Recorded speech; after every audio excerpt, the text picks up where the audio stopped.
ശ്രീ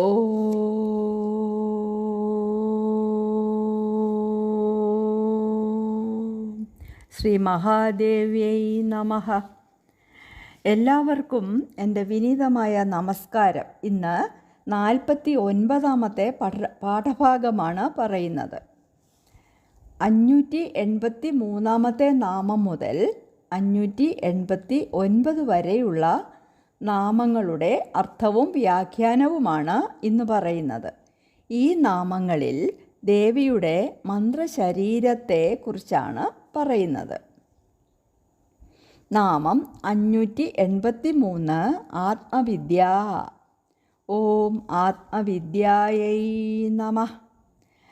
ആത്മ അധികം വിദ്യ. ആത്മജ്ഞാനരൂപമായ വിദ്യയാണ് ആത്മവിദ്യ. അത് സ്വരൂപമായവൾ എന്നാണ് നാമത്തിൻ്റെ അർത്ഥം. ആത്മാവിനെക്കുറിച്ചുള്ള ജ്ഞാനം, അതായത് അറിവ്. വിദ്യ എന്ന വാക്കിന് നിരവധി അർത്ഥങ്ങളുണ്ട്. ജ്ഞാനം, തത്വം, മന്ത്രം എന്നെല്ലാം ഉണ്ട്. ഇവിടെ വിദ്യ എന്നാൽ ജ്ഞാനമാണ്. ആത്മവിദ്യ എന്നാൽ ആത്മജ്ഞാനം, അതായത് ആത്മാവ് എന്താണെന്നുള്ള ജ്ഞാനം. ആത്മാവ് ബ്രഹ്മം തന്നെയാണെന്ന് സ്ഥാപിക്കുന്നു. ബ്രഹ്മം എന്താണെന്ന് ഇന്ദ്രനെ മനസ്സിലാക്കി കൊടുക്കുന്ന കഥ കേനോപനിഷത്തിൽ പറയുന്നുണ്ട്. ഒരിക്കൽ ദേവന്മാർക്കും അസുരന്മാർക്കുമിടയിൽ ഒരു യുദ്ധമുണ്ടായി. അപ്പോൾ ദേവന്മാർക്കു വേണ്ടി ബ്രഹ്മം അസുരന്മാരെ തോൽപ്പിച്ചു. വിജയവും വിജയഫലവും ദേവന്മാർക്ക് നൽകുകയും ചെയ്തു. എന്നാൽ ദേവന്മാർ ആ വിജയം ബ്രഹ്മത്തിൻ്റേതാണെന്ന് ധരിക്കാതെ ഈ വിജയവും മഹത്വവും തങ്ങളുടേത് തന്നെയാണെന്ന് അഭിമാനിച്ചു. ബ്രഹ്മം ദേവന്മാരുടെ തെറ്റിദ്ധാരണ മാറ്റാനായി അവരുടെ മുമ്പിൽ പ്രത്യക്ഷപ്പെട്ടു. ആ അത്ഭുതകരമായ രൂപം എന്താണെന്ന് പരീക്ഷണത്തിനു മുതിർന്ന അഗ്നി, വായു, ഇന്ദ്രൻ എന്നീ ദേവന്മാർക്കാർക്കും അറിയാൻ കഴിഞ്ഞില്ല. ഇന്ദ്രൻ ഈ യക്ഷത്തിൻ്റെ അടുത്തെത്തിയപ്പോഴേക്കും അത് മറഞ്ഞു കളഞ്ഞു. ആ സ്ഥലത്ത് അത്യന്തം ശോഭയുള്ളവളായ വിദ്യ, ഉമാരൂപിണിയും സ്വർണ്ണാഭരണങ്ങൾ അണിഞ്ഞ ഹൈമവതിയായി ദേവി അവിടെ പ്രത്യക്ഷപ്പെട്ടു. ഇന്ദ്രൻ്റെ പ്രാർത്ഥനയനുസരിച്ച് ദേവി ഇന്ദ്രനോട് ആ യക്ഷം ബ്രഹ്മമായിരുന്നുവെന്ന് പറഞ്ഞു. കേനോപനിഷത്ത് 4-ാം ഖണ്ഡം മന്ത്രം 1 അതാണ്. ഞാൻ ആര് എന്ന ചോദ്യത്തിന് ഉത്തരം കണ്ടെത്താനുള്ള പരിശ്രമത്തിൻ്റെ ഫലമാണ് വിവിധ തത്വദർശനങ്ങളായിട്ടുള്ള എല്ലാ വിജ്ഞാനവും.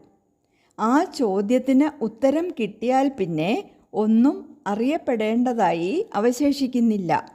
സാധാരണഗതിയിൽ അറിയപ്പെടാൻ കഴിയാത്ത ആ ശുദ്ധജ്ഞാനമാണ് ദേവീ സ്വരൂപം. ദേവീപരമായ അഷ്ടാക്ഷര മന്ത്രത്തിന് ആത്മവിദ്യ എന്നു പേരുണ്ട്. ആ മന്ത്രം സ്വരൂപമായവളെന്നും നാമത്തിൻ്റെ അർത്ഥം വ്യാഖ്യാനിച്ച് കാണുന്നു. ആത്മാവിനെ അഥവാ ബ്രഹ്മത്തെ മനസ്സിലാക്കാനുള്ള ജ്ഞാനമാണ് ആത്മവിദ്യ. നാമം 584 മഹാവിദ്യ. ഓം മഹാവിദ്യായൈ നമഃ.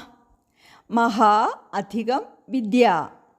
മഹതി ച സാ വിദ്യ ച എന്ന നിർവചനപ്രകാരം മഹതിയായും വിദ്യയായും ഉള്ളവൾ. മഹതി എന്നാൽ സർവ വിനകളെയും ഒഴിവാക്കുന്നവൾ അഥവാ ഇല്ലാതാക്കുന്നവൾ എന്നാണ് അർത്ഥം.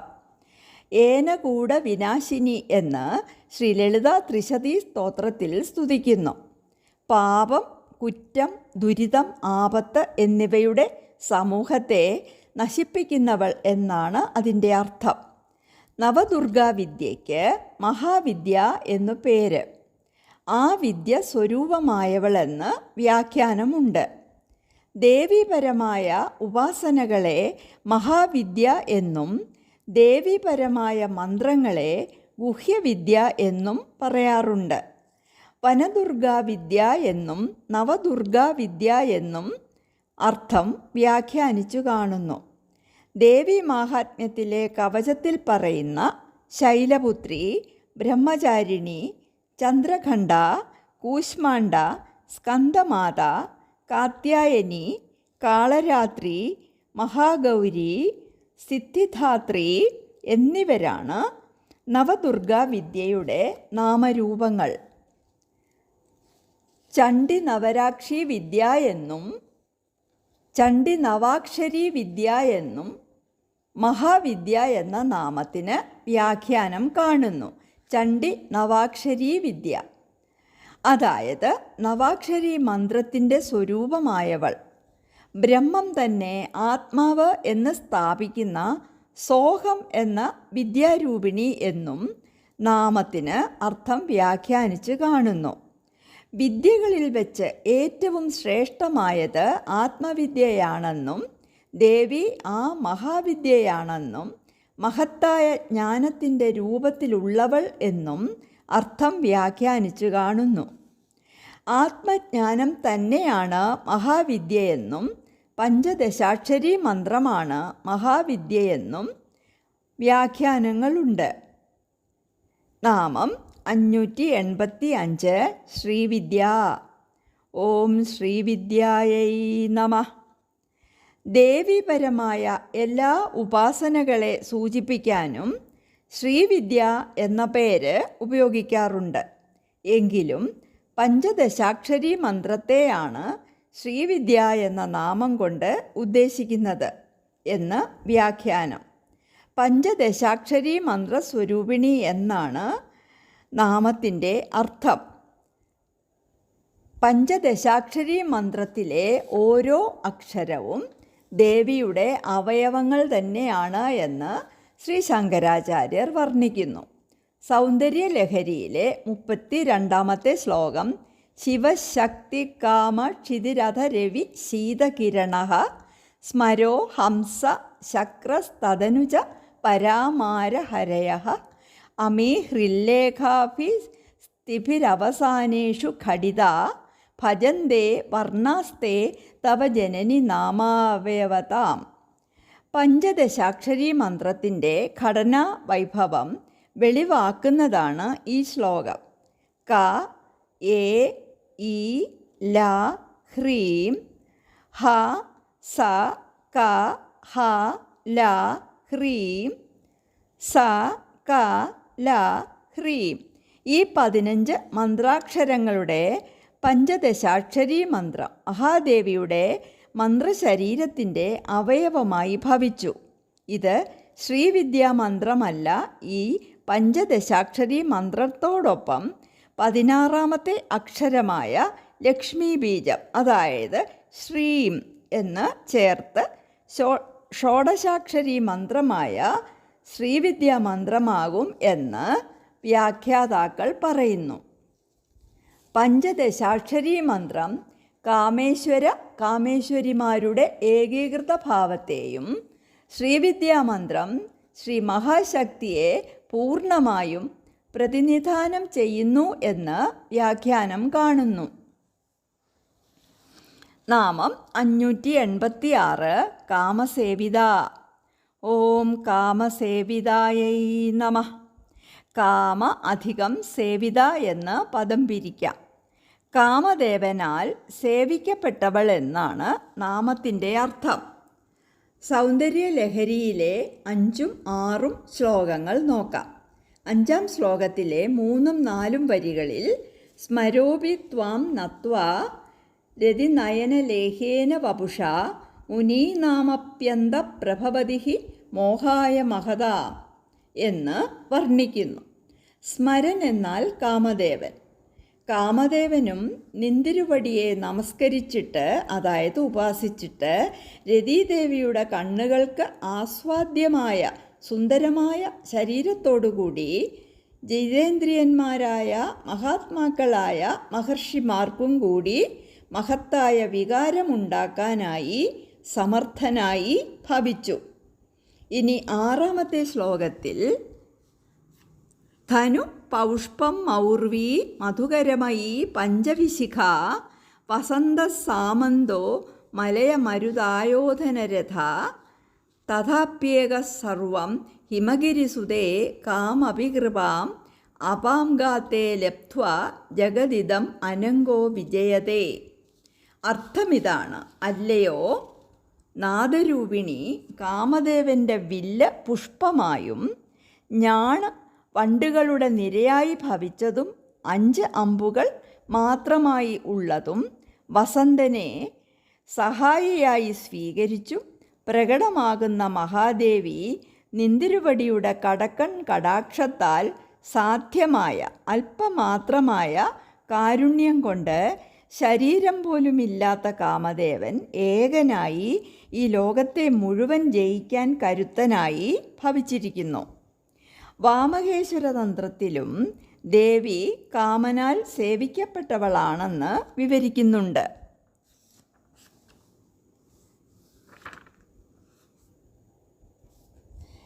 ഏതാമേവ പുരാരാധ്യ വിദ്യം ത്രൈലോക്യമോഹിനീം ത്രൈലോക്യം മോഹയാമാസ കാമാരീം ഭഗവാൻ ഹരിഹി. കാമദേവോപി ദേവേശീം ദേവീം ത്രിപുരസുന്ദരീം സമാരാധ്യ ഭവല്ലോകേ സർവസൗഭാഗ്യസുന്ദരഃ. ത്രൈലോക്യസുന്ദരിയായ മഹാദേവിയെ ആരാധിച്ച് ഭഗവാൻ ഹരി മോഹിനിയായി 3 ലോകങ്ങളെയും കാമാരിയായ പരമശിവനെപ്പോലും മോഹിപ്പിക്കാൻ കഴിവു നേടി. കാമദേവനും ത്രിപുരസുന്ദരിയെ ആരാധിച്ചാണ് സകല ജീവജാലങ്ങളെയും മോഹിപ്പിക്കുന്ന സുന്ദരരൂപം കൈക്കൊണ്ടത്. പല ഗ്രന്ഥങ്ങളിലും കാമദേവൻ ദേവിയെ ഉപാസിച്ചിരുന്നതായി പറയുന്നുണ്ട്. പരമശിവനാൽ ദഹിപ്പിക്കപ്പെട്ട ശേഷം ശരീരമില്ലാതെ കാമദേവൻ അനങ്കനായി വർത്തിച്ചു. കൈകളില്ലാതെ ദേവിയെ തൊഴുതു. കഴുത്തില്ലാതെ ശ്രീവിദ്യാരത്നമാല അണിഞ്ഞു. ഇന്ദ്രിയങ്ങളില്ലാതെ ഇന്ദ്രിയധർമ്മങ്ങൾ അനുഭവിച്ചു. ദേവിയെ ഉപാസിച്ചത് കാരണമാണ് കാമദേവന് ഇതെല്ലാം സാധിച്ചത്. കാമദേവൻ ദേവിയെ ഉപാസിച്ചത് കാരണം പഞ്ചദശാക്ഷരി മന്ത്രത്തിൻ്റെ ദ്രഷ്ടാവായെന്നും ഉപനിഷത്തുകളിൽ പറയുന്നു. 15 വർണ്ണങ്ങളുള്ളതും 16 നിത്യകളുടെയും 16 കലകളുടെയും രൂപമുള്ളതുമായ പഞ്ചദശാക്ഷരി മന്ത്രത്തെ പല വേദോപനിഷത്തുക്കളിൽ ചിതറിക്കിടക്കുന്നതിനെ കാമദേവൻ കോർത്തിണക്കി 15 അക്ഷരങ്ങളെ 3 ഖണ്ഡങ്ങളാക്കി ത്രിപുരസുന്ദരി തുടങ്ങി 16 നിത്യകളെയും പ്രതിപദം തുടങ്ങിയ 16 തിഥികളെയും അതിൽ അന്തർഭവിപ്പിച്ചു. ആ മന്ത്രരാജത്തെ മാലയാക്കി ധരിച്ച് വളരെക്കാലം ധ്യാനയോഗത്താൽ ദേവിയെ പൂജിച്ച് ഉപാസിച്ചു. അങ്ങനെ കാമദേവന് പഞ്ചദശാക്ഷരി മന്ത്രത്തിൻ്റെ ദ്രഷ്ടാവ് എന്ന പദം ലഭിച്ചു എന്നും അരുണോപനിഷത്ത് പറയുന്നു. സൗന്ദര്യലഹരിയിലെ തന്നെ 32ാമത്തെ ശ്ലോകം നമ്മൾ ഒരിക്കൽ പറഞ്ഞു. പഞ്ചദശാക്ഷരി മന്ത്രത്തിൻ്റെ ഘടനാവൈഭവം വെളിവാക്കുന്നതാണ്. മന്ത്രാക്ഷരങ്ങൾ മഹാദേവിയുടെ നാമരൂപമായും ദേവിയുടെ അവയവ സ്വരൂപമായും ഭവിച്ചു. അതിൽ വിവിധ ദേവതകൾ ഉൾപ്പെട്ടിട്ടുള്ളതിനാൽ കാമദേവനും ദേവിയുടെ മന്ത്രശരീരത്തിൻ്റെ അവയവമായി ഭവിച്ചു. ശ്ലോകം 32 ഒന്നുകൂടെ പറയുവാണ്. ശിവശക്തി കാമ ക്ഷിതിരഥ രവി ശീതകിരണ സ്മരോ ഹംസ ശക്രസ്തനുച പരാമാരഹരയഃ അമി ഹൃല്ലേഖാഭിസ്തിസൃഭിർ അവസാനേഷു ഖടിത ഭജന്തേ വർണ്ണാസ്തേ തവ ജനനി നാമാവയവത. വാഗ്ഭവകൂടത്തിൽ ശിവശക്തി, കാമ, ക്ഷിതി എന്നീ 4 പദങ്ങൾ ക, എ, ഇ, ല എന്നിവയും മധ്യകൂടത്തിൽ രവി, ശീതകിരണ, സ്മര, ഹംസ, ശക്ര എന്നീ പദങ്ങൾ ഹ, സ, ക, ഹ, ല എന്നിവയും ശക്തികൂടത്തിലെ പര, മാര, ഹരി എന്നീ പദങ്ങൾ സ, ക, ല എന്നിവയെയും സൂചിപ്പിക്കുന്നു. 3 ഖണ്ഡങ്ങളുടെയും അവസാനത്തിൽ ഹൃല്ലേഖ അഥവാ ഹ്രീംകാരം ചേർക്കണമെന്ന് ശ്ലോകത്തിൻ്റെ 3-ാമത്തെ വരിയിൽ നിർദ്ദേശിച്ചിരിക്കുന്നു. അപ്പോൾ മന്ത്രശരീരം ക എ ഇ ല ഹ്രീം ഹ സ ക ഹ ല ഹ്രീം സ ക ല ഹ്രീം ഇങ്ങനെയാകുന്നു. ഹ്രീം എന്ന മന്ത്രബീജാക്ഷരത്തിന് ഭുവനേശ്വരി ബീജം എന്നാണ് പേര്. ലളിത ത്രിശതി സ്തോത്രത്തിലെ കന്ദർപ്പവിദ്യ, കന്ദർപ്പജനകാപാംഗ വീക്ഷണ, കാമസഞ്ജീവനി എന്നീ നാമങ്ങൾ നോക്കുക.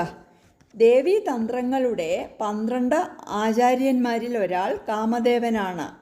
കന്ദർപ്പവിദ്യ എന്ന നാമം, അതുപോലെ കടക്കൺ നോട്ടം കൊണ്ട് കാമദേവനെ ജനിപ്പിച്ചവളെന്ന് അർത്ഥമാകുന്നതാണ് കന്ദർപ്പജനകാപാംഗ വീക്ഷണ എന്ന നാമം. അതുപോലെ തന്നെ കാമദേവന് വീണ്ടും ജീവൻ കൊടുത്തവൾ കാമസഞ്ജീവനി എന്ന നാമം. കാമദേവനാൽ ഉപാസിക്കപ്പെട്ടവളാണ് ദേവി. കാമസേവിത, കാമൻ എന്ന പദത്തിന് കാമേശ്വരൻ എന്നൊരർത്ഥമുള്ളതിനാൽ കാമേശ്വരനാൽ പൂജിക്കപ്പെട്ടവൾ എന്നൊരു വ്യാഖ്യാനം കൂടി കാണുന്നു. നാമം 587 ശ്രീ ഷോഡശാക്ഷരീ വിദ്യ. ഓം ശ്രീ ഷോഡശാക്ഷരീ വിദ്യായൈ നമഃ.